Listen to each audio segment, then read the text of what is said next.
Welcome back to the Adventure Mechanics. I'm Devin. I'm Chandler. And I'm Tom. And today we're here with part 3 of the Morrowind trilogy. And this part is Morrowind in context, specifically with the next 2 games in the Elder Scrolls series, but perhaps with other things, whatever comes to mind. Or I think we have many thoughts on this topic. Yeah, if you're curious about the earlier games, what was it? Daggerfall and Arena. Yeah, nobody in this group has played it, so we're just going to kind of gloss over them. Yeah, I've played maybe like 10 minutes of each and just not enough to really comment on it. So we are specifically talking about the ones that we have played. Yeah, so we don't want to do those 2 games an injustice, but we won't be talking about them in this particular podcast. Yeah. If you do want to force us to subject ourselves to Daggerfall or Arena, you can message Chandler on Twitter. At some point somebody's actually going to take you up on that, and I'll be like, who the fuck is this? Why do you want me to talk about Daggerfall? Oh, right. Oh, right. I know who to blame for this. Yeah, that'll be a fun discovery. Please, surprise me. So yeah, if in case you're coming to this in part 3, there are 2 parts before this. One where we talk about Morrowind itself, and then the story of Morrowind, that's part 2. So you can go check those out if you want. I don't know if we'll be getting into story spoilers. Probably we will for Morrowind, Oblivion, and Skyrim. So just be warned, if you have somehow not played those and you want to, you may be spoiled. Or you could just do what I do and completely forget that you talked about a particular game until you've experienced it, and then be like, oh, that was the game that I was talking with somebody about. Yeah. That's also an acceptable way to do that. So yes, here we are. Morrowind came out in 2002, and Oblivion came out 2006, and Skyrim came out in 2011. And basically every year subsequent to that, as far as I know, to present date. I was about to make that joke. Yeah. And probably will come out again. again. Yeah, it's going to keep coming out and coming out. There is no Elder Scrolls 6. There is only Skyrim. Including more and more community patches to make it more and more stable. Yep. And adding things that you just go, okay, does this really warrant a $60 price tag? Okay. I totally needed that prey helmet in this game. Yeah, totally needed that. We needed to add all the Morrowind stuff to the Anniversary Edition because, Morrowind, people love Morrowind, so we should put Morrowind things in Skyrim. I understand the desire to do that, but game developer side note, if you're going to tease somebody with an older game, just remaster the old game in your new engine, please. Just stop it. Any listeners probably guess where my opinions fall on this spectrum about Skyrim. We'll get there. So the big thing that I think happened, well, one of the big things, besides, I think there are kind of 2 big things, of course, one big thing being like the way that the games industry moved and progressed through time, and the technology getting better and more technology being available to do bigger and better things. But also, as far as fantasy stories go in video games, something really, really big happened in 2001 during Morrowind's development. It has to do with rings? Yes, it does have to do with rings. Yes, Wait, rings? Though perhaps the one ring to rule them all. Oh, God. Okay, yeah. You get it? It's like, what? You're like, wait a minute. We talked about this before we started recording. What the hell are you talking about?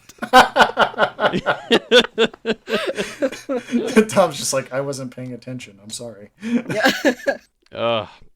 Just because you were paying attention does not mean that the brain is smart enough to make connections. That's the problem. Or alert enough, maybe is more accurate. That's amazing. Oh boy, but yes, the first of Peter Jackson's Lord of the Rings trilogy films, The Fellowship of the Ring, came out in 2001, and according to the oral history of Morrowind, which is on Polygon.com, and we've been using that. I say me and the mouse in my pocket have been using that as a source for some quotes from the developers on Morrowind. Apparently, Todd Howard saw Fellowship of the Ring and went, okay, we're doing that for our next game. We're doing traditional fantasy. And so that had a big effect on where the Elder Scrolls series as a whole went, because Oblivion is very much traditional Western fantasy, in contrast to Morrowind, which is something very weird and very different and full of bugs and volcanoes and other strange, less straight up traditional Western fantasy looking stuff. And this is the one context where bugs doesn't mean issues with the game. Yes, in this context, I Yeah, mean right. actual bug creatures, like really big beetles and strange things of that matter. I gotta say, that's pretty much in line with Bethesda games in general, though. They tend to follow what's popular. Like, I know now Bethesda is more associated with Fallout than Interplay or previous owners before that. But, like, Fallout was pretty popular when they bought it from Interplay at the time and made it into Fallout 3. So they do know how to chase fads. Yeah, Fallout 3 was that Yeah. 2008? Was it? It was a couple years after Oblivion came out, I think. Yeah, that sounds right. You're very close if you're not, Yeah. accurate. Dead Nuts once again. October 28th, 2000. Yeah. I know. Heck yeah. I know some things. Is it helpful information? Absolutely not. But I do know it apparently. It's helpful in this context. I gotta say, being able to pull a release date of a game over a decade old off the top of your head is friggin' crazy. Amazing crazy. Yeah. Gotta say Thanks. that. After we're done recording, I'm gonna forget all of these dates. It's just gonna go out of my brain. It'll be like, well, I don't need that anymore. At least it stayed in through the podcast. Yeah. Yep. But yeah. And I mean, like, and with most media, like, they do tend to be fad chasers. Like, you see that with books, you see that with, films, and other things as well. Is like, if something's really, really popular, you can guarantee that there's, like, now a whole subgenre of books that is just that. Like, Twilight happened, for example, and was very, very popular, and then suddenly everything is paranormal teen romance with, like, any kind of paranormal, mythical, or legendary creature that you could possibly think of. It just saturated the market. It's true. There's a actually funny game design strategy there of know your niche.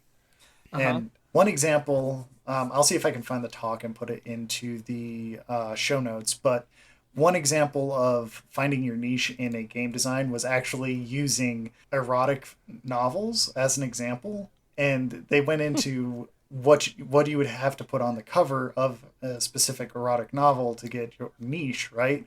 And one of the examples they had was like Highlander with bear midriff is a very specific bear or something like that erotica or werewolf erotica. And there was like 3 different subgenres in that. And yeah, I feel like Morrowind kind of didn't really do that. Yeah. Well, and as we've mentioned, I think it was it in part 1? I think it was in part 1 where we talked about like the history of coming up with it, is that Morrowind didn't start out as Morrowind. The Elder Scrolls 3 started out being set on the Somerset Isles, and it was very traditional, high fantasy, court politics and stuff like that. And the team just kind of found it boring. It wasn't really interesting. There wasn't really a hook there that made it really interesting. And then Michael Kirkbride apparently was like, hey, let's do this weird thing instead. And then they did that weird thing instead, and it became Morrowind. Then they went back to high fantasy with Oblivion. Yep, and then they went back because, and granted, I feel like I'm picking on Bethesda a little bit by saying, well, Todd Howard saw Lord of the Rings and was like, well, we better do that because that's super cool. Everybody did that. Lord of the Rings came out, and it was everybody wanted to do high fantasy. A lot of high fantasy came back in, published fiction, right? Like, that came back.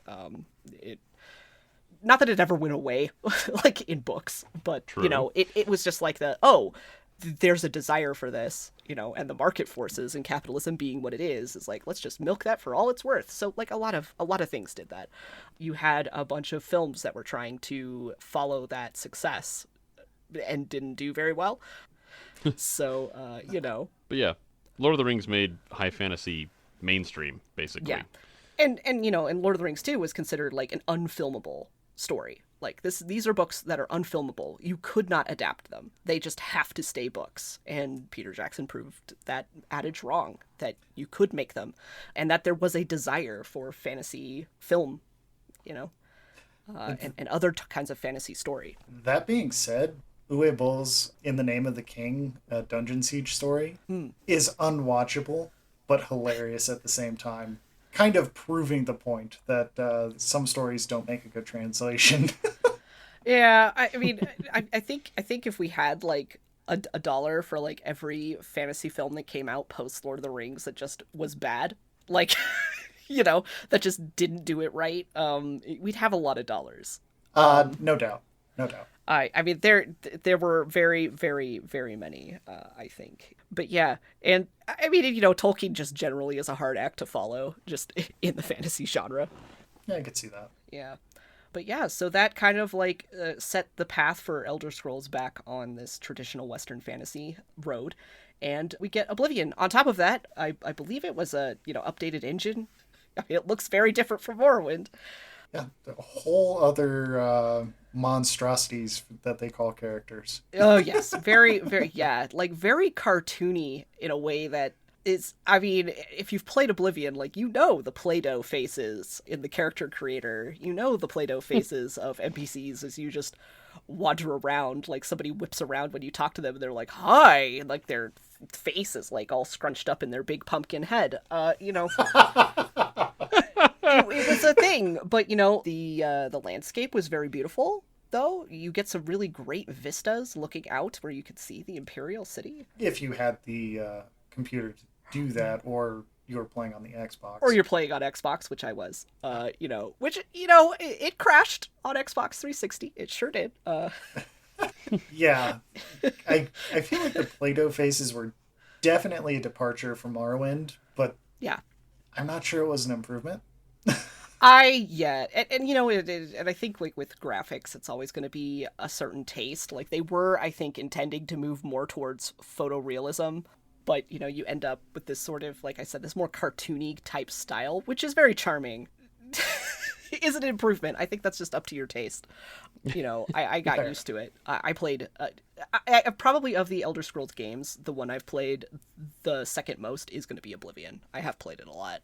That's fair. Even with all the crashes and everything on the Xbox, and including like the duping exploit, which you make like 1 million cabbages and crash the game, and wonder if you're gonna brick your Xbox. Wait, so are you saying that you've played Oblivion more than Skyrim? Yes. Oh, that's yeah. interesting to me. Yeah. Huh. Yeah, we'll get to that. My opinions on that, but I have played Oblivion more. And it was fine. It was a fine story. You know, it's okay. It's just, you know, traditional fantasy story. Got to defeat the evil bad guys and do the things. And of course, you know, they had Boromir himself voicing a character Who dies. who dies. Spoilers. I mean, it's Sean Bean voicing him. Like, you know he's gonna die. I remember joking about that with friends when that game came out. Like, oh, well, is Sean Bean's character going to die? Oh. Of course he is. Well, I kind of liked his character, though. And then also there's sort of like it's kind of thought that Oblivion has like some of the best side quests in the whole Elder Scrolls series, which, yeah, it's got some pretty good side quests. It definitely went much more towards the theme park style of design as opposed to Morrowind, which is more of a everything is so in your face, you're going to have to swat away even asinine, tiny side quests. Because on your path, it's so tiny, you're just going to run into something. Oblivion felt more like you're just doing a theme park. Oh, I'm going to travel to this city, and I am going to steal this random horsey because I can. Yep. Oh, yeah, bounce was a really big deal, having, you know, the ability to ride a horse across, you know, Cyrodiil. Fast travel was introduced, so you didn't have to walk anywhere if you wanted to, which, is that an improvement? Yes, but I feel like if you need fast travel, to kind of paraphrase Tim Rogers, if you need fast travel, your slow travel sucks, and maybe you need to work on that.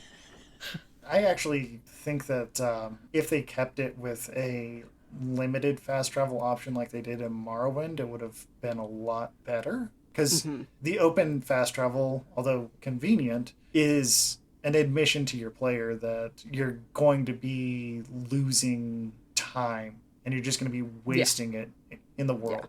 And you don't Yeah. really want to send that out, but Yeah. I guess I'm in the minority here on that. My opinions being in the minority, I agree. I think, like, fast travel is very convenient, but like I can say from playing Oblivion and Skyrim, like, I just reach a point in the game where it's like, it just feels like a waste of time what these quests are doing and where they're leading me. It's just a waste of time, like, that I just have to do this. Whereas I think if there was a more limited fast travel where, like, you have to go and pay a dude to take you somewhere, as opposed to just, like, I'm just gonna go to the map and click the button, and I'll just pretend that I walked that whole way. I don't know, like, again, like, it's like, yeah, like, the game is kind of telling you that, what we're making you do is wasting your time. Just fast travel to turn in the quest, right? Yeah. Like, this is indicative of Skyrim, too. Like, Oh, God, yeah. they just took that whole cloth and just threw Oh, it yeah. into Skyrim. Oh, And I feel yeah, like but- Morrowind did it a little bit better with Yeah. you actually have to use resources. Granted, the resource cost was like nothing, but Yeah. you still had to use something to get somewhere. Yeah, and you still had to, like, get to a place to be able to fast travel to where you needed to go. Like, if you didn't want to walk across the whole island, you still had to walk to a town that had a way for you to, like, take a silt strider or a mage's guild or a boat somewhere. Yeah, and to hop off of your theme park description of Oblivion, which I think is very apt, gone are the restrictions on quest lines that you can complete. You can basically complete the whole game. You can do all of the factions. You can become the guild master of every single guild, and it doesn't matter. Whereas in Morrowind, if you happen to be listening to this and you haven't played Morrowind, that is basically, like, not really a thing you can do. There are conflicts between different factions that will keep you from completing all of them. Given enough time, you could probably do a bunch of them at the same time, but there are some that, like for example, the Thieves Guild and the Fighters Guild, I don't think are compatible as written. Because if you join one, you kind of become an enemy to the other, right? Yeah, like there's like a quest line for one that means that you'd have to break the rules of the other. Gotcha. And if you break the rules, they kick you out. So Which makes sense. Like, yeah. Yeah. It just makes sense. Like, and it's also like sort of a there's more I guess like kind of a role play and replay value. If it's like it doesn't make a whole lot of sense that your character would be like the head of the Fighters Guild and the head of the Mages Guild and the head of the Thieves Guild and the head of the Assassins Guild and it just sort of weird. But Oblivion kind of took it in that as Chandler said, theme park direction, where it's like, yeah, you're the hero of Kvatch, you've saved the world, you've done all this, but you can also be the guild master of the Mages Guild and the guild master of the Fighters Guild, and you can be the head of the Dark Brotherhood, and you can do this, and you can do that, and then the DLCs come out, and you can be, the Divine Knight guy, I guess. Also, you could go to the Shivering Isles and then become Sheogorath. I feel like some of those should just be jealous quests. Like, if you're doing this, you're committing your entire character's life to that. And Yeah. I feel like that was one thing in Morrowind that made it more evocative as a role-playing game, because you had to commit. And a lot of things that you do in the subsequent titles just don't do that. Yeah, and in Every one of those decisions is like when you get presented with something, you're like, shit, this is going to change the direction of my character. Yeah. Do I want this? I don't know. I can't go back after I make this decision. Mm-hmm. And that's compelling. Yes, I agree. And mechanically, Morrowind had certain skills tied to certain factions. So if you didn't have high enough skills in the skills that that faction required, you couldn't progress. Like, if you're like, oh, well, I went all in on fighter stuff, but nothing on magic. Like, you're going to be working real hard to get your magic up. Like, it's not impossible, but you're going to be spending a lot of time. The game is clearly saying, like, your skills are set in a certain direction. Like, that's what you chose. Right. And that's the direction your character is going to go. Right? Like, as a roleplay thing, as you said, this is going to change the whole direction of my character. Not only, like, character-wise, narrative-wise, but also, mechanically. Right. Yeah, you get kind of... It's something you want, but you get put into a box, but it means that you actually have to think about everything that you do. Mm-hmm. No one is going to, in real life, is going to become the best at literally everything. Yeah. You're going to have to spend a lot of time focusing on one thing. You'll get very good at that one thing, and then probably a lot of things are going to fall by the wayside in the process. Yeah. It makes it help. I think it helps with immersion. Mm-hmm. Well, and even people who are good at a lot of things, like, they put a lot of time and effort in that, even if, in real life, like, even if they are talented in one direction or another, like, you still put in a lot of work. to be able to do these things. So it does have that verisimilitude with real life, where it's like, yeah, like you spent all this time training to be a swordsman, you never did any magic. Like, it's going to be pretty hard if you want to pick up magic. You're going to be spending a lot of time doing like the basic low level spells just to like get to a point where you can cast something interesting like a fireball, right? And if you do that, you're not developing your swordmanship. So you're falling behind on that. So now you've got half of both, things, which might mean that you're not effective in battle.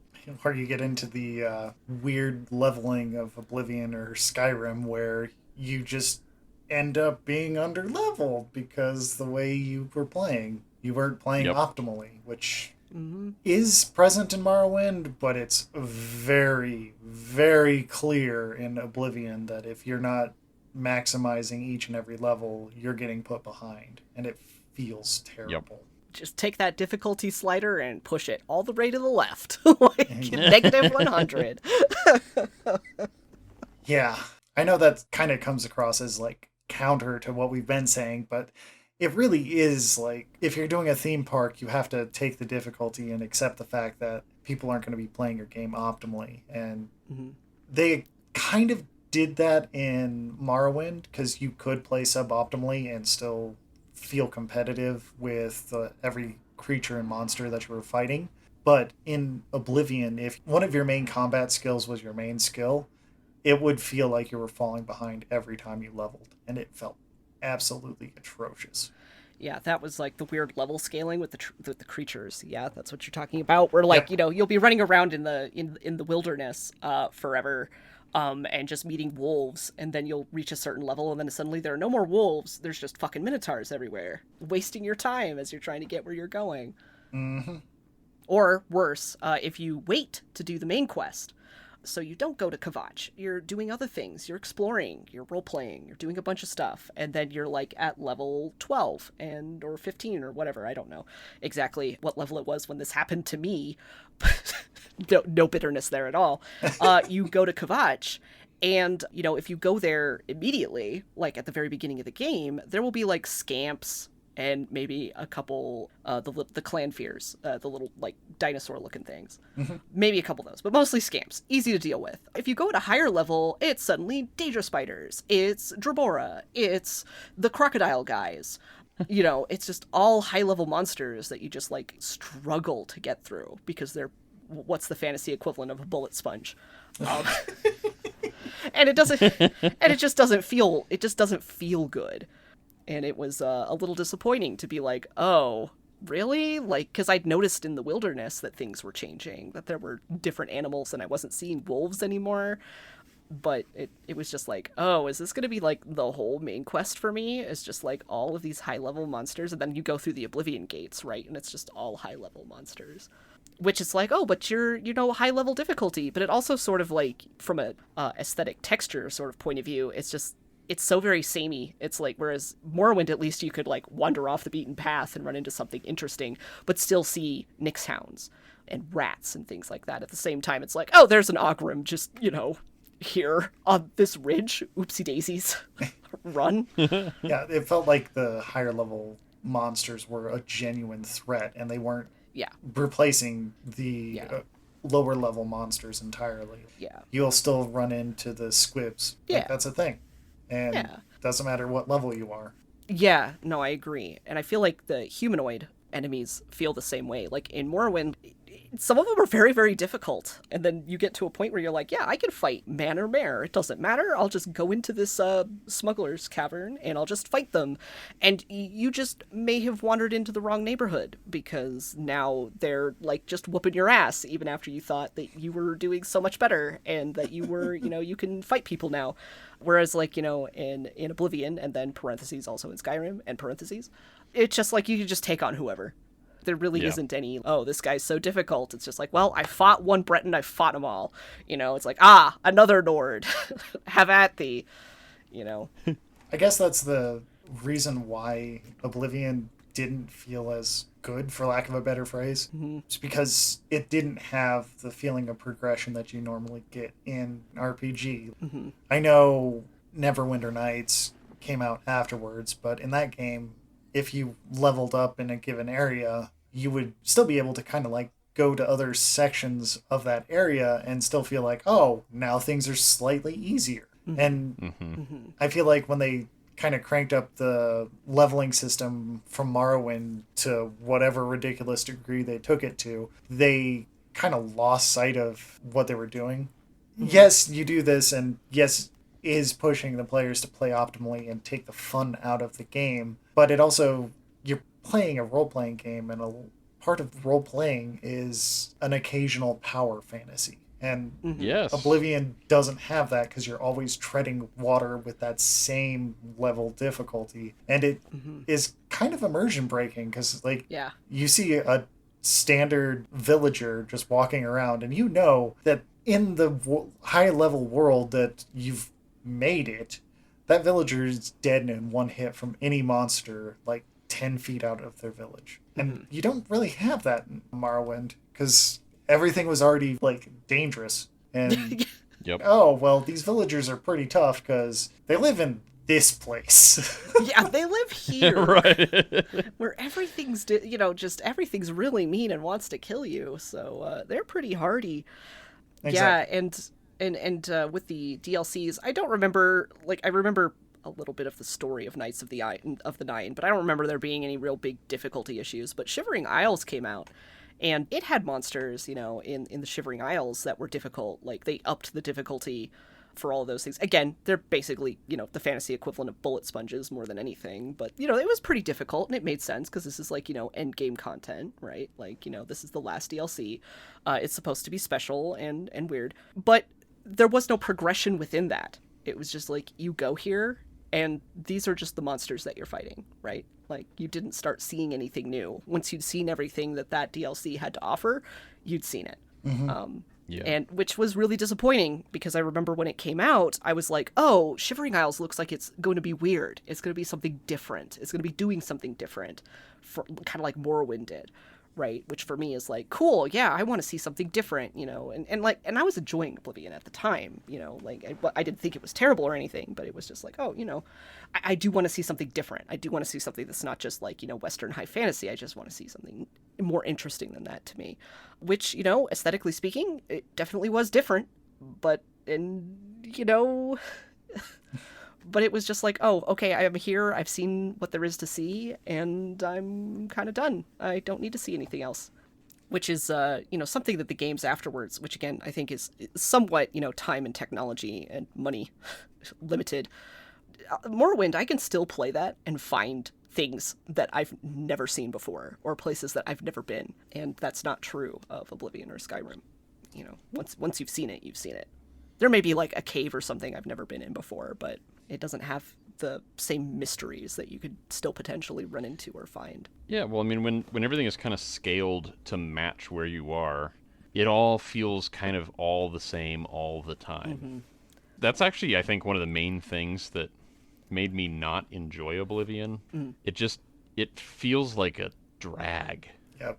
You're like slogging through the game. There's something kind of fun about a game like Morrowind where you're like, it starts off and you're terrified because almost everything on the map can just completely decimate you.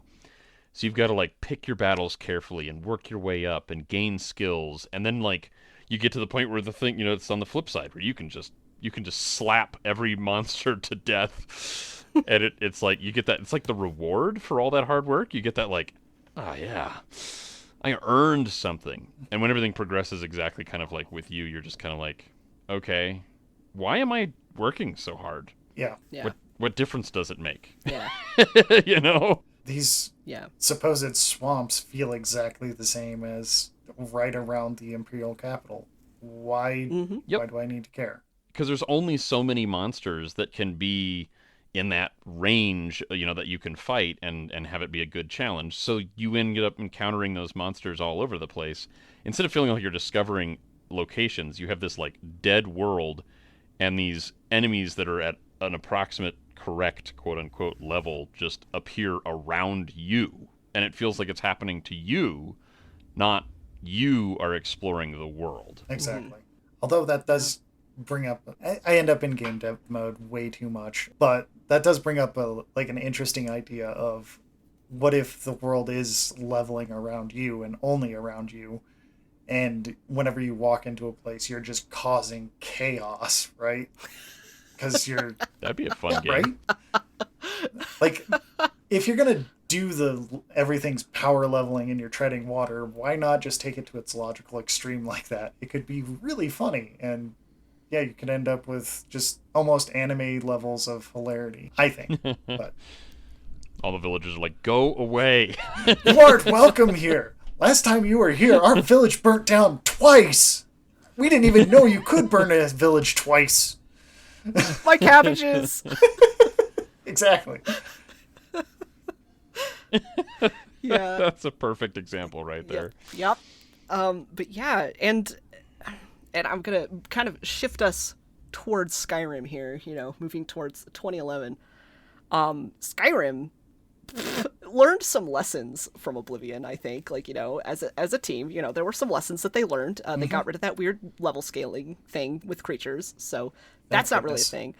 But it is even more of a theme park, and they went too far on the power fantasy side of things. And I agree. at the same time, it was also, I believe, I don't have any evidence of this. This is just my observation. I also think that it was influenced by media, and it's like Elder Scrolls by way of Game of Thrones, gritty, grimdark, leaning aesthetically towards the photorealistic, which the whole games industry was going anyway. But it's gritty, still grimdark, and it's still Sorry. but yeah.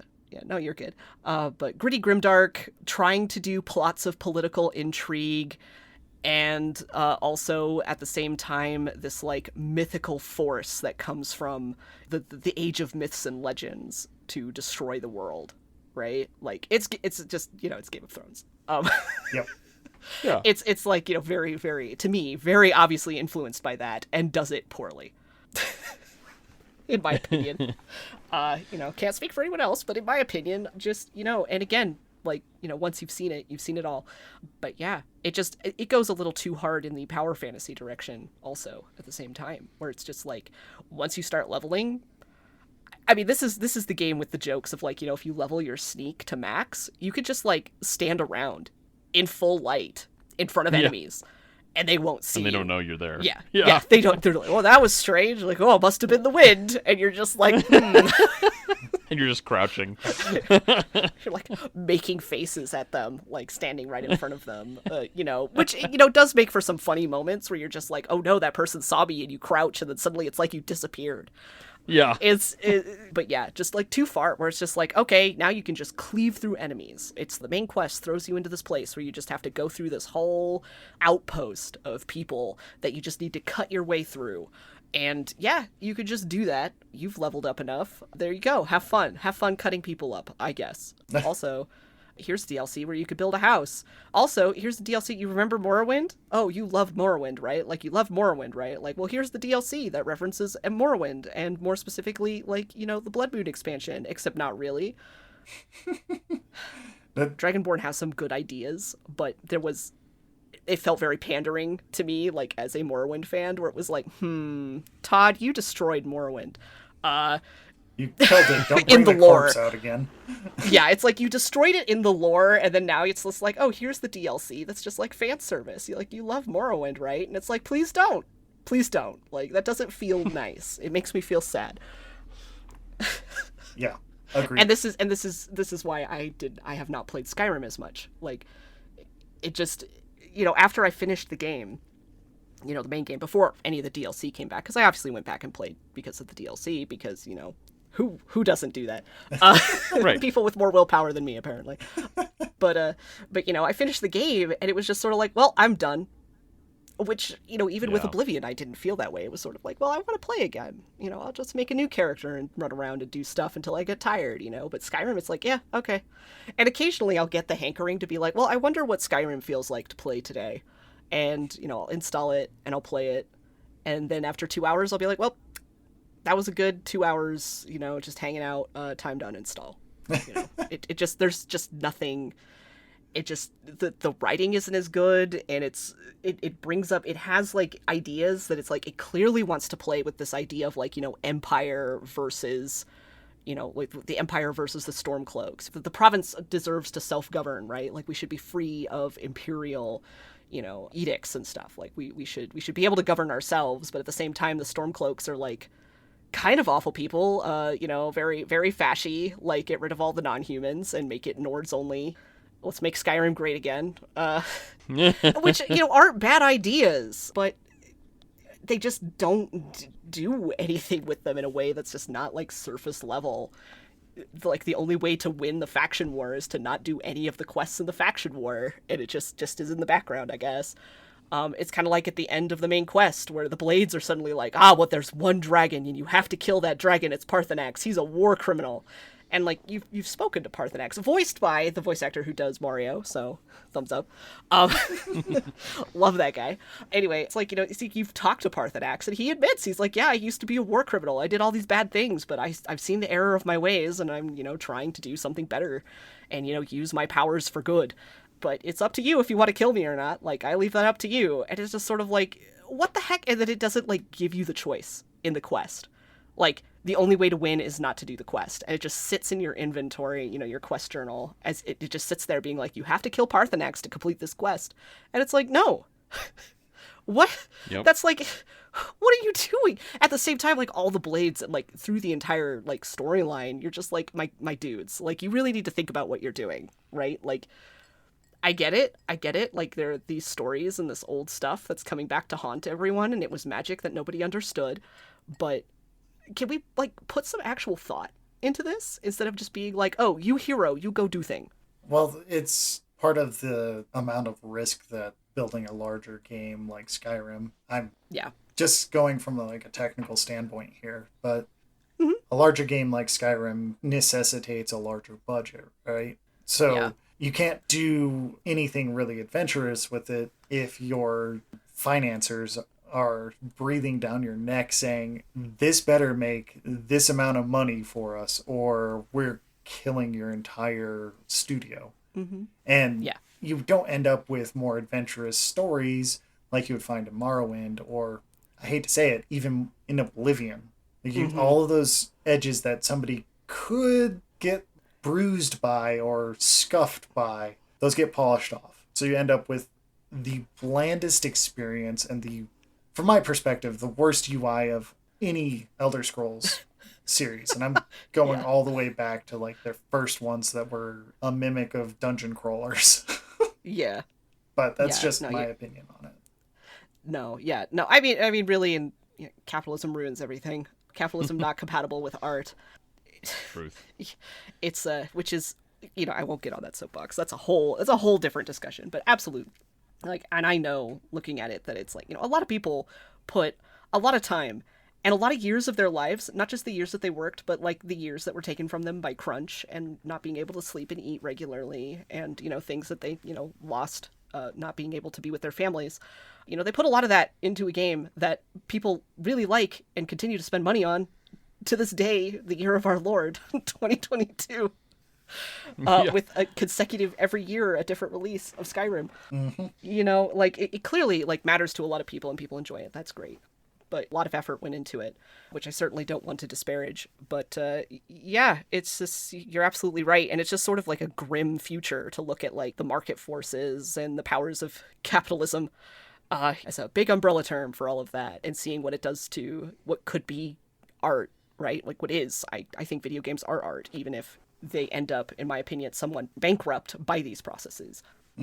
It, and it just kind of sucks. And I think that's kind of why it's like, I have a lot of bitterness towards Skyrim, because there are really interesting ideas there that they just didn't have the time, the money, the space, or even the approval to do, to, like, really go into about some of these intrigues and what does this mean, and time travel plot, like those ancient Nords just kicking the can down the road. You could read a lot of things into Skyrim's story, especially in 2011, in the Bush years, post 9/11. There's a lot you can read into that like reflects, I think, especially kind of the zeitgeist of the U.S. at the time, right? Which I think is really interesting, and why it just ends up being a little bit disappointing, because it doesn't, like, it just sort of like presents all this stuff as a, well, you're a hero, go do thing, go smack bad guys. And it feels a little sad, especially thinking about, there is going to be an Elder Scrolls 6, whenever that is, Skyrim 2 Electric Boogaloo. But what is it going to be? I'm sure it'll look great.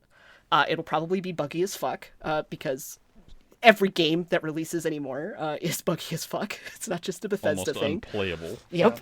It's like, but what, I don't know. And if people play it and enjoy it, that's cool. That's neat. If you happen to be listening to this and you love Skyrim and you're like really pissed off that I am disparaging your favorite game, I love that you love this game. And I want you to continue to love it and enjoy it. That I was disappointed by it should not affect anyone else's enjoyment of it. Because like I said, if it was your first Elder Scrolls, there's probably a good reason that you love it and had a good time with it. And if you're getting lots of hours out of it, cool. There's lots of mods, lots of really talented individuals making like really interesting mods for this game. The game that became the Forgotten City was a Skyrim mod, started life as a Skyrim mod. And they're redoing Morrowind in Skyrim too. Yep, the Skywind project. Yep, there's that. Oh wow. And when we say redo, it's different. It's its own thing. It's not a direct one-to-one, but a lot of work and love has gone into that over years and years. Over more time than they awesome. spent to develop the game itself. Yeah, exactly. Exactly. And it's great. But yeah, it's sort of, I guess, also I'm old and grumpy, and back in my day, I just would like to see more adventurous stuff, but, with the way that, as Chandler, you kind of said, with the way that the market kind of works and the way the reality of the industry is, like, that's just, you're not going to find a lot of adventurous stuff in the AAA space at this level. And the only way to really resolve it, I hate to harp on this, is to give up the illusion that we're going to be pursuing real-life visuals. Yep. Like, just accept that you're going to be doing low to mid-poly, cel-shaded, or something like that style, and just embrace that for the weirdness. And you'll end up with really interesting role-playing games if you're willing to give up that graphical fidelity. But it's a fact. With like AAA games, you're never going to do that because you got to push the pretty. That's the only way that your game sells, according to AAA. Yeah, they put all of their eggs in the powerhouse basket, if you will, for graphical fidelity. Which, if we look at it in terms of capitalism, makes a lot of sense. Not only are you selling a big, expensive game, that game requires a big, expensive GPU and a big, expensive CPU and a big, expensive power supply to run all of it and lots of RAM and... Or a whole new console. Everybody makes money. Yep. Yep. It's... The reality is, I genuinely think that gaming, as far as gameplay experience, kind of hit like a point. It like peaked in some ways in like the early 2000s up into like early teens, mostly just because during that time period the graphics got good enough. We kind of crossed a threshold where you could have immersion, but you still had lots of space for interesting storytelling. And now they'll spend, the amount of time that it would have taken an old developer to build an entire city, they will build one building because it's so incredibly detailed, which is cool. But it means the amount of resources needed to create those AAA titles has ballooned wildly out of control. And you either make a game that is as deep as these old games are, with the same level of storylines and the same graphical intensity of a modern game, but expect that it's going to take 10 years of development and the game is going to cost $300 when it comes out. Or you end up with massive crunch. You get a $60 game that's really pretty, but kind of bland, deep as a puddle. Yeah. You lose some of that spice that you get with the old stuff. So yeah, that's a good way to put it. Yeah. And on that same track, actually, I'm surprised we didn't actually mention this. Is the other direction, with things going in the industry on top of graphical fidelity, fully voiced. Yeah. Morrowind is not fully voiced. There are some voice lines that are said, like when you walk up to a character, an NPC, they'll turn and they'll have like one line for you. Dagathor has a bunch of lines, Vivek has a few lines, but it's not fully voiced. Oblivion, fully voiced. Skyrim, fully voiced. And, and then the old, that old chestnut of, Oblivion and its 3 voice actors. Skyrim and its 3 voice actors. Well, since it wasn't fully voiced, Morrowind got away with it because you're like, oh, this is Bretonnian voice. That's fine. I know this is a placeholder. This is just as Tom said, the spice to let my brain put in those little details. Yeah. And I think not having the voiced gave the writers the opportunity to adjust the story as it needed to change through the iterations of game design. Mm-hmm. Whereas if you lock all your voice acting in early on because you need to record 20,000 plus lines, you're going to be limited on what freedom you have to explore stories. And what kind of characters. Mm-hmm. Because with Morrowind, you could have very different kinds of characters that speak very differently, and your imagination gives them voice. Whereas you have just the same set of voice actors. And not to say, some of them aren't very talented and tried to do different voices to give different characters different qualities. But when you hear the same voice actors, the same handful of voice actors every single time, it bleeds together. You don't get a lot of individuality with the different characters. Yeah, you don't get my buddy Fargoth inside the intro town, right? Sedanin, yeah. You don't get Fargoth characters when everybody sounds the same. And in Fallout 4, which is another Bethesda title, you end up with an occasionally wildly misread line where you're like, I don't agree with this, but I don't feel super strongly. And then your character's like, what the fuck are you doing? It's like, oh, yes. Holy oh my shit. God. Holy shit. I did not mean that. And the reactions just end up feeling flat because you can't control it with all of the twisted web of voice acting that you've created for yourself. Yeah. Yep. Yeah. Mass Effect and Dragon Age 2 had that issue as well, where it's just like you'd pick this option and it's just like, what the fuck are you talking about, you fuck nugget? And it's like, Jesus, like, no. Whoa. Like, what? Like, that isn't, or you get a line that's like, that was, not only needlessly aggressive, but like, goodness, like, that was a little bit, that was sarcastic and it wasn't marked as such, but okay. Yeah, exactly. That happens a lot. It breaks the immersion because you're pulled into the story and you're like, I disagree with this, so I'm going to say the disagreement thing, and then your character just loses their freaking mind. Yeah. The other person, the NPC, gets super pissed off at you. You screw up your whole save file. Yeah. And you're like,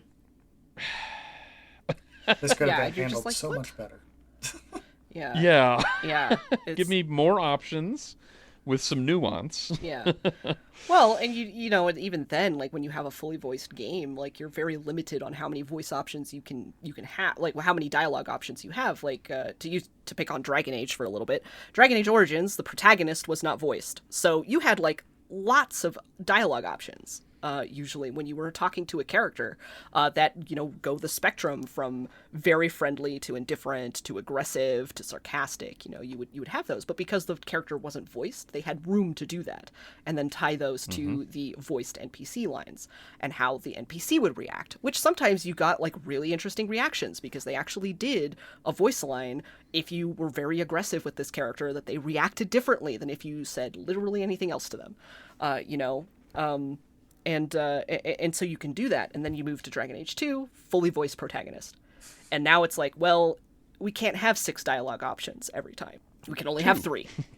And that's going to be nice, mean, jokey, which is actually just sort of asshole, really, is how that comes across. Like, Hawk is just a complete dick with the middle option, which I rarely use because it's just like, man, like it feels like there's 2 mean options here because it's either goody two shoes, like mean in a not nice way, or mean in a, at least I, am being direct about the fact that I'm being mean. You know what I mean? Like, and that's just, you just kind of, lose that with your characterization of your main character when you start. Like, I mean, in Fallout 4, same thing. I know a lot of people talked about Fallout 4 when it came out and like how wild some of the line reads are, as you mentioned, Chandler. But then also just like, what are these options actually? You know, It's like yes, no, yes, no clarification, and then I'm gonna I'm gonna say kill you. I'm gonna say no, but like an asshole. Yeah, yeah. It's just like why? And that's the trend, I guess. Which is kind of problematic, honestly. Like, Yeah. if you're looking for a deep experience, something that you would hopefully find on a tabletop setting where Yeah. you do get that communal improv that most D&D sessions end up feeling like, you have to allow your mind to fill in the gaps. And if you're going fully voiced, like in Skyrim or Oblivion, you can't characterize a character Yeah. in your own head. Yep. Like, you have to characterize it through the voice actor. They may be working their ass off to characterize, and it may show in their delivery, but Fargoth in my head doesn't sound anything like Fargoth in your head, going Yeah. back to Morrowind. Right. Yeah. I feel like when you've got a game that's kind of on rails and you're telling a specific story, having all of the characters voice act, including the main protagonist, is not only acceptable, it's a good thing. It helps tell the story. But when you have something that's a little bit more open world, where you're creating your own character and you're in charge of who that character is, it puts really huge limitations on that character and can kind of break your, you fall in love with your character in a way, right? You become attached. You're like, this is my guy or gal. And when your character doesn't react to a situation in the way you want them to, it yanks you away from that. And that's kind of an unfortunate cause of all of this. That is an interesting point. Like, the sandbox approach necessitates being a little bit looser with what you allow voice actors to do, or not include voice actors at all. But that does bring up Yeah, and an inner voice makes sense. But that does bring up like an interesting point. Like, you can still have an open game that's fully voice acted and end up with a very solid game, like Deus Ex, the original 1999 release, right? Or 2001, somewhere in there. 2000, I think. I think it was 2000. You're probably right. I'm not going to look it Right. up because I will be shamed. And I don't know. I think it's 2000, but maybe not. Anyway, we'll just split the difference. Okay. It's 2000. but like in, A bomb. but like in that video game, you have a fully voiced protagonist. Granted, you get to see what reactions you have in more detail. Like, if you're asking clarifying questions, you see what JC is going to ask, right? But it's still limited the story that could be told. Like, you can't really go too far off the rails in that game. It does have like a spoken hub situation where you can go out, but you're always going back to the hub, which isn't an open world game, but it does have a little bit of freedom. And I feel like Skyrim kind of took that idea of a spoken hub system and just kind of went, it's all open, and forgot to make it interesting. Yeah. Yeah. It definitely. And I was thinking too about like the dialogue options. And like there isn't a lot that the protagonists in Elder Scrolls games say. Like, even in Morrowind, there are very few options where you actually get to converse and select dialogue options to converse with a character. In that kind of in a kind of conversational system. And that's true in Oblivion as well. There's very few times. Mostly you just like will choose like to ask about something, or you say yes or no. And in my mind, it has been a while since I've played Skyrim last. But I feel like even in Skyrim, like there's even fewer times where your character like expresses that they say or think anything. Like, there's a few times where you can like say yes, I'll do the quest, or no, I won't. Like, occasionally, but like usually it's just like you just show up and somebody talks at you for a little bit, and then you're like, okay, I got the quest, bye. Like, it's like less, it feels like it was less and less and less. And maybe that's just like my perspective, because again, it's been a while. I have not tested this. But it certainly feels that way. Where it's just like your character is an even more blank slate than before, and the world gives you even less ways to interact with it in a way that's like meaningful as a played character, rather than just an avatar that's just running around, in a world. It kind of goes back to the theme park idea, right? Like, Yeah. you don't want to get people involved in interacting deeply with a character because they're just supposed to be a vendor for quests, items, whatever, right? They're not there as the interesting piece. You have this set piece that you have to get them to on the top of a mountain with this dragon that you spent gobs of money animating, right? You don't want them focused on the small character moments. And Morrowind had the luxury of focusing on the small character moments in context. Yeah. It makes a world feel very alive. Yeah. You can ask questions. Yeah, I think a lot of modern games now have really lost some of that, in that they've got these characters that are not meant to be interesting, but they kind of end up being inherently interesting anyway. Yeah. For whatever reason, you might look at some character, some random NPC, and be like, I want to know more. I want to talk to this person. And there's just no options for that. And that sucks. Yeah, well, it's like it's a DM issue, right? Like, I made this throwaway character. Yep. They only give magic spells out. Oh no. The party got interested in them. What do I do? You can't think about that in like a fully voiced situation.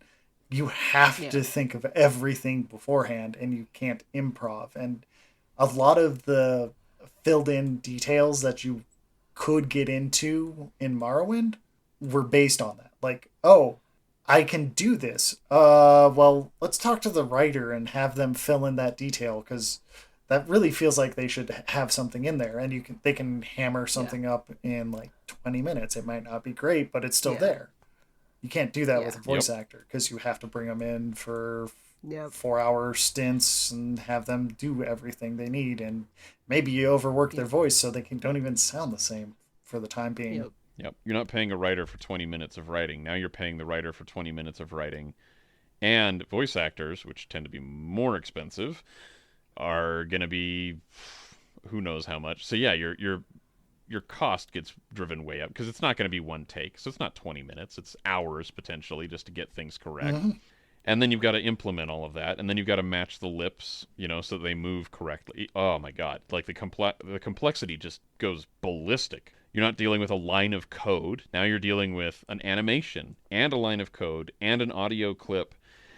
And thankfully, a lot of that has been kind of cohesively bonded together, but that's still a level of complexity in your game that is going to be there that you have to account for, or you're going to end up with your panacea of bugs, right? Yep. Yeah. Yep. And I think that this kind of is sort of an interesting comparison, comparing like the open world RPG style thing that we've been talking about, and then a more linear authored story. To say. Not to say that one is better or worse than the other, but it is certainly, on the one hand, easier with an authored linear story, because you don't have to worry about all that extraneous stuff. Like, this is the story that we're telling. This is the amount that you can talk to this character. And when you're done talking to that character, you move on and you go do, other things, right? Easier to get a handle on that, whereas you're trying to build an open world full of living people, and it's just like, how do you make it not all samey?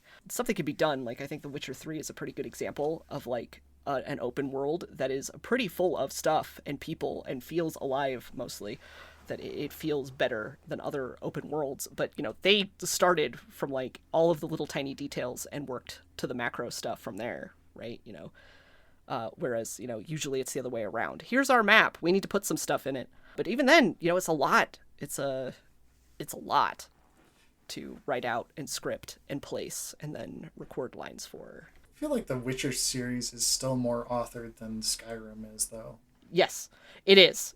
You have an authored protagonist, Definitely. which is a huge deal, because even though you can kind of choose how Geralt approaches issues, what kind of person Geralt is, you're still limited by these are You the are actually reasonable, these are the reasonable reactions that Geralt would have, right. You're playing Geralt, Yeah, you're playing Geralt. not You're not playing your own character where, right. yeah. Which is sort of like where it gets a little weird with other games too. Like you can choose like, Dragon Age or Mass Effect, for example, where would those games be better if you were playing an authored character where you would get a certain story and things wouldn't seem weird because as it is, you're kind of playing and it's like, well, I get to play the character I want to, but the more it becomes fully voiced and the more like other processes and other, considerations, the less it feels like it is your character and that it should have been an authored character of some fashion. Where this is your backstory, this is the kind of person you are, and you just choose that person and you play them. Yeah. Yeah. As opposed to being a blank slate. That does actually kind of bring up an interesting idea. I know Grand Theft Auto San Andreas came out roughly around the same time, and it kind of straddled between theme park and authored story, right? So you ended up with It's true. you were playing as CJ, right? I think it was CJ in that game. Yep, you're right. In that story, you were still CJ, but you still had the theme park distractions. Like you could still do taxi missions, you could still do police missions or whatever. You could just drive around the city and have fun ogling the madness that happens in GTA. But it was still at its core an authored story when you were doing the storyline missions. Yeah. And I feel like It's true. that's probably a little bit better of an approach than trying to go fully voice acting and leaving it open. You're gonna have to nail something down to make something work. Yeah. I think that's true. And I think what the GTA series does very well in that regard is that, yes, you are playing an authored character who has a specific story to tell, but it's written loosely. CJ, what do we know about CJ? He comes from what is it? Grove Street. Grove Street. Yeah. He comes from Grove Street. He had a rough upbringing and he just got out of jail. Like, that's it. You're in charge of telling the rest of the story. You can change that character however you want within that little window of who he is. Mm-hmm. It puts enough of a box around the character that the writers can write a good story. You have one voice actor to worry about. You're not having to do a male one, a female one, a big sounding guy, a little sounding guy, like all these different options for the player to choose from. Yeah. You've got one person to do it, and you've got a story to tell, and you let the player kind of tell the in-between stuff only. Yeah. I think there's a good logic to that. Yeah, I think it's always going to, it has always been, and I think it will continue to just always be difficult to manage a good, open world role-playing game that is like, trying to emulate the tabletop experience, right? Right. Where the tabletop experience is only possible because it is a bunch of people in real time interacting with one another, where you have the DM that is authoring the NPCs for you. You're steering the story, but, the DM is putting the guidelines on that. And I just don't see that there is a way that a video game can do that to the same extent. Like you're always going to run up against something where the writers just weren't prepared for that, or they didn't have time for that, or they just weren't thinking. They're just thinking like, well, no one's going to want to play an evil character, and so there's no evil options. But somebody's like, well, what if I want to be an evil asshole, right? Mm-hmm. You're just always going to run into that. I just don't think that there is a way. With the constraints of reality, like, we can imagine a world in which you could make an open world RPG that satisfies all of this, but it would take a lot of time and a lot of money, and ain't nobody in reality going to do that. It's just, it's just there's kind of an example of that already in movie form. Uh-huh. Have you watched Free Guy yet? I have not watched that. Oh, you absolutely need to. That's basically what that entire movie is all about. Oh, well. And it's the whole concept is that a game developer comes up with an AI system for NPCs. So NPCs feel very real in the game. Mm-hmm. But the NPCs sort of become alive as a result. Okay. Yeah. Yeah, that would do it. Right, yeah, exactly. Until we have the ability to create an AI that can dynamically respond to the player, you're this is going to be a problem. Yeah. Well, and not even that, just like the constraints of a story.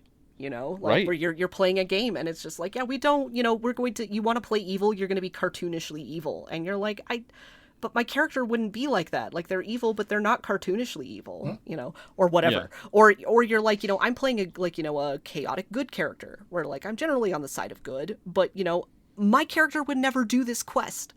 And the game is forcing me to do it because that's just how the game was built, right? Like, the game was not built with the idea of refusing quests in mind. Or, Yep. Whatever. Like, you could come up with a lot of different examples. It's just, there's no way you're going to be able to translate the tabletop experience close to perfectly to a video game. Like, you could get close. You could get close to, like, this is pretty good. Like, I think there are a lot of, like, some of these other games, like, I haven't played them, but, like, Pillars of Eternity, Divinity Original Sin, things like that I've heard, satisfy that a little bit better because they focus a little bit more on having writing that isn't voiced, so they could do a lot more, kind of like Morrowind, so that you get all of this different a greater wealth of things that your characters can do and how they react and approach quests and things, but it's still not exactly like you're still constrained by the writing that exists in the game, and what the writers intended or didn't intend if they ran out of money and just needed to ship the game, like that's always a thing as well. Cyberpunk. What? Yeah, what? Oh, bless you. I think you sneezed. I mean, Yeah. at some point Oh, you have boy. to put constraints on a story, and I feel like I guess we've been fixating on the voice context, right? But at the end of the day, we still have to put some constraints on it, and the more flair you want to put into your game, like, I don't know, hiring Sir Patrick Stewart, the more constraints that you're going to end up having to put on your story, and if you don't acknowledge those constraints and work within them, you end up with bland, boring stories like Oblivion and Skyrim, in my opinion. Yeah. I do think that there will come a point at some point in the future, long way off probably, where AI will get good enough, and now that they've got the ability to kind of create artificial voices, someday we'll be able to have pretty dynamic interactions with NPCs, and it won't all have to be pre-written. They can put some constraints on an AI and let the AI tell the story, but that's a very long way off into We the can't future. stop our AIs from getting racist. Yeah, I was gonna say, like, I would. Part of me is like, man, I'd really love to see what that looks like and how that works in practice. But I just like, I thought that, and then my mind was like, it just like smash cut to like 30 years in the future, somebody testing out this new AI for the video game, and like just continually talking to this NPC. Just suddenly it starts going on like an anti-Semitic rant or something, and it's just like, That's not even part of this world. Where did you learn that? Yeah, it's like, oh Right. god, yeah, it's just. And Yeah. I mean, it's the way that technology seems to work. You always get these really cool perks of technology, and it comes with some horrifying cost. So Well, I I mean- have no doubt that is a thing that is going to happen in the future. Yeah. Well, Both the fact that there will be some kind of a dynamic AI and the fact that those AIs are going to have problems. yeah. Well, I mean, What? we built them. Humans built them, and human Right. biases are implicit in that technology. Like it's just a whole different discussion for a whole Yep. different podcast. But yeah. Why is there Yeah. Rush Limbaugh in this fantasy universe? Oh my god. Oh no. Oh no. Well, Yeah. and, well, and you were talking about limiting the story anyway. Like DMs at a tabletop game, they also limit the story. It just doesn't necessarily feel as like it doesn't. Usually, it probably doesn't feel like you've run up against a wall the way it does in a video game, right? Yeah. Like, if you are beating against that wall, the DM is going to be like, dude, it's just a pillar. Yeah. It's just a pillar. There's nothing special about it. You can stop. Move on. You can stop investigating it now. It's gonna become sentient and start attacking you if you don't stop looking at it. Come on. for why? Why are you so fixated on this pillar? Well, it's just the way you described it. It sounded significant. Oh, Yeah. Oops. Listeners, I'm telling on myself. I was that player, and Chandler was the DM, and I just would not leave that pillar alone. I thought it contained some deep secret. And Chandler's just like, you need to stop and continue on, okay? Like, There's nothing. There's more of the dungeon. There's nothing in this room. Please, I can't create something out that- of nothing. That was when I knew I couldn't be a player. I had to be a DM. Not because he was doing a bad job, but just because, like, oh god, I don't want to subject myself to other people as a player. No. Oh. I've been on both sides of that fence. So have I. I have also been the DM where, people are just like, no. Or like the NPC that suddenly they're very interested in, either because they think that they're a bad person, or, they just love them and just want to, take them with them on their adventure. And I'm just like, I didn't plan for this, but okay. I ended up having to play as a goblin that became part of the party for like half of the freaking campaign. Yeah. For that it was just a freaking goblin. They were supposed to kill him and move on. He became an integral part of the story. How do you turn that improv into Skyrim? You can't. You can't. You can't. Yeah, there's just no no one way. can think of all those variables. No one. Yeah, there's just no way you can do it. Like, you can get close. Like, there are some things you can get close. Like, if it was a thing where it was like, well, you can approach this in two different ways.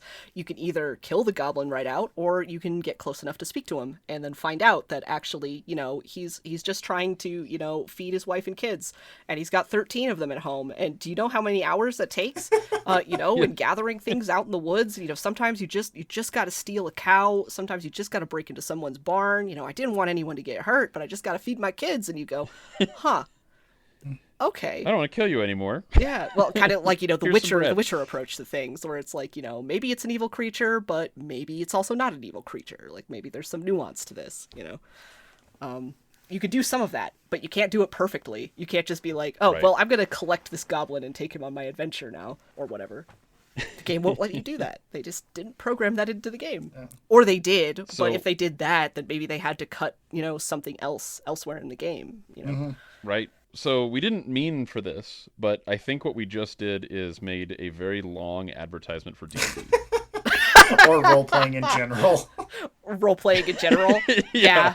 Yeah. Yeah, if any listeners have never played a tabletop role-playing game, I highly suggest it. It's fun. It's fun. If you like video games, it's that, but it's that. better, and you have to use your brain. Yeah. That's Yeah, especially if you like role-play games, and you're just like, man, I feel really disappointed with the fact that, like, Dragon Age Inquisition didn't let me do this, that, or the other thing, and I felt very limited by it. It's like, well, you probably can't get that in a video game, but if you get a group of friends together, you can get that at the tabletop, right? Like, Absolutely. just do Dragon Age Inquisition, just tabletop with your buddies.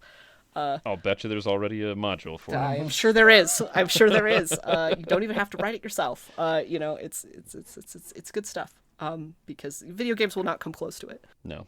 Even ones that sacrifice certain things like graphical fidelity or fully voiced. Even those that sacrifice that to give more room for character writing and story writing and other things. Like, they're still not going to be able to approach the experience of being able to role play like that. Or if you don't like people and you don't want to get together with people, you can write a book. That too. There you go. That too. And that's a lot of work. Can speak from experience. That's definitely not for everybody. But if you're frustrated enough with a story, maybe you want to do that instead. Just be like, you know what? I can write Skyrim better. Then write Skyrim. Then you can just, do that and write your version of Skyrim. My version will probably never see the light of day, so you just have fun. You do that. And I think that's kind of one of the main points that I want to get across is, yes, there's going to be constraints, and I feel like Oblivion and Skyrim tried to ignore those, whereas Morrowind embraced it. Yeah. Like, the reason why you get assaulted with all of the side quests is because you had a draw distance of 120 feet or something like that. Yeah. Like, those constraints were acknowledged and embraced in the design, and Oblivion and Skyrim were chasing fads more than embracing their constraints. Mm-hmm. And that's why they don't feel as good as Morrowind to me. With the exception of combat. agree. I think that's fair. Combat in Oblivion feels far better. Gotta say that. Yeah, and the way that they did the magic system in Skyrim is also better and feels more intuitive for a world in which magic exists. Yes, agree. I love Morrowind, but boy, the combat's a little bit. Oof. It's something else. It's not great. It's oof. Though, and no more. Though I have to say, as far as magic is concerned, it's very sad that there's no more levitation after Morrowind. I understand why. I completely understand why there isn't, because when you have loading zones to go into towns, you can't. It would be like the worst to just have someone fly into town, and it's just like it's not loaded yet, though. You gotta stop. Totally get it. Gotta stop. No climbing walls. Yeah. Yeah, it's just like, quit doing that. I get it, but it's very sad because levitation was like so cool. Just being able to fly around and see the land from a bird's eye view, get attacked by cliff racers in the middle of the air, well, and then the spell goes out, and then you try and cast it again, and then it fails, and you go, well, hello, ground. You're big and round. I'm gonna call you ground. Splat. Yeah, I think that's a good way to put it, that Oblivion and Skyrim were chasing fads, chasing ideas, rather than working with the constraints to make something really unique, I guess, is the way I'd put it. Which, I mean, they're unique in their own special way, but I think there are better examples of open world RPGs, I think, that do a little bit more working around the constraints, or, have better writing, in my opinion. In my opinion, you may disagree. But this has been an advertisement for tabletop RPGs. Find one you like and go play it with your friends. Highly recommend Dungeon World, but Dungeon World is great. Very cool. Never played that one. It's fun. if we're gonna do a tabletop podcast, we're gonna have to talk about it for a long time. Oh boy. Yeah. And I think we should have that conversation. That would be cool. Not on this one, though. Yeah. No. Yep. Even though we kind of already did. Yeah. Well, it was related to the topic at hand. We put the seed what we're going to talk about later. Yes. There we go. But yeah, is any other comments in the context, to Morrowind in context of Oblivion, Skyrim, or any other RPGs of the time or that came after? I mean, Morrowind ended up being in that magical confluence of having just enough visual fidelity in a style that's still somewhat palatable and still came with a good story. Like, that's almost lightning in a bottle in terms of like what you get out of a good game, right? And I feel like if you look at the context of the stories that are told before and after, it just doesn't quite hit the same, at least for me. It's a magical game, and I think that it deserves the attention that it has, and in my opinion, maybe more. I agree. My first playthrough of Morrowind was like one of the first games of, well, I hadn't even fully played through, but it was one of the first games I jumped in where it felt like I was actually in a part of a world and that I was like participating in. I think Oblivion sort of turned into like this big bland tan world of constant the same for me, and Skyrim turned into a big gray world of not much going on and being somewhat bored most of the time. There's some kind of a magic lightning in a bottle that Morrowind has that the other games, while good, just they never quite caught the same feeling. That's a good way to put it. Yeah. Well, cool. Listeners, thank you for sticking with us this long. Chandler, where can people find you on the internet? They can find me on Twitter as @JCSirron, SIRRON. I usually just talk about game design or other game-related things that I find funny. If you want us to talk about any specific game that you think we would get a kick out of or have a really strong opinion one way or another about, reach out to me there and we'll figure it out. All right. And I guess I should go. Yes. I zoned out there for a second.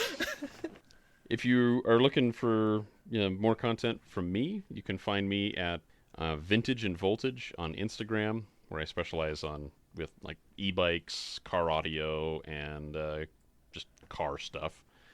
And kind of the same deal on YouTube. It's also Vintage and Voltage, except it's youtube.com/TOMAVE. AKZE if you want to find it directly. Okay, I guess that means it's my turn. We're real good at this. We're so good at this. I'm really good at, like, queuing people in, including myself. You can find me on Twitter, Twitch, Instagram. I am at MEREWYRD, Merryword. My hiatus continues, but if you want to tell me how much you'd love to hear us talk about Tribunal, Blood Moon, or heck, if you didn't get enough of my opinions about Oblivion and Skyrim in this one, and you're like, you should just, like, do a whole deep dive, you should definitely tell me that. And I will definitely, like, just tell Chandler, like, hey, guess what we're doing? But probably it's better to message him on it, since he's a fearless leader. I am only filling in. But yeah. Thank you for joining us for this lovely chat. And we hope to see you in the next one. We have been the Adventure Mechanics. I'm Devin. I'm Chandler. And I'm Tom. And we'll see you next time.